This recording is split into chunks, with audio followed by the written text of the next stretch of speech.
Donc nous c'est Way to Please Die, donc il y a Chloé à la basse, Mathilde à la batterie, Joseph à la guitare et moi je suis surtout au chant et je fais un peu de guitare mal à côté.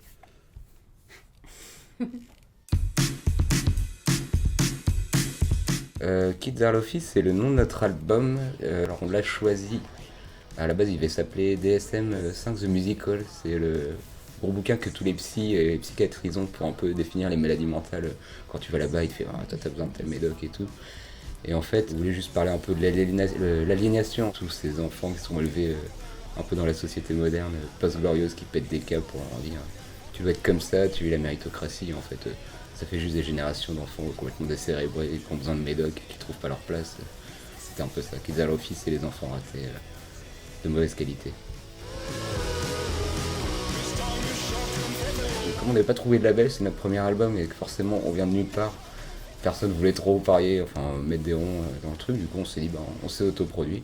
Du coup on a fait un super trésor d'imagination et on a dit on va l'appeler comme l'album et on va rajouter Records à la fin.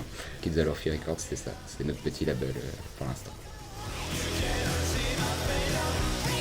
On a beaucoup de groupes qu'on aimerait un peu mettre dans le label, assez éclectique, hein. On a des trucs genre Johnny and Rose qui font un peu de la folk chanson, un peu british, comme Kumustav avec qui on a tourné là récemment, qui font sorte de groupe de punk avec Idols, mais ça défonce la tronche, ça dans pas longtemps c'est partout quoi. Et, ou SAD ou SAD, comme on dit, qui font la chanson, des chansons un peu lunaires pop. On est vraiment les intégrer dans ce truc là, donc c'est à voir. Déjà là on écoule un peu nos propres produits et après on voit comment on se met là-dedans. J'ai le sentiment qu'il se passe pas mal de choses, peut-être comme dans toutes les villes, mais je suis hyper content de découvrir plein de choses différentes, en tout cas à Rouen. Beaucoup de bonnes idées.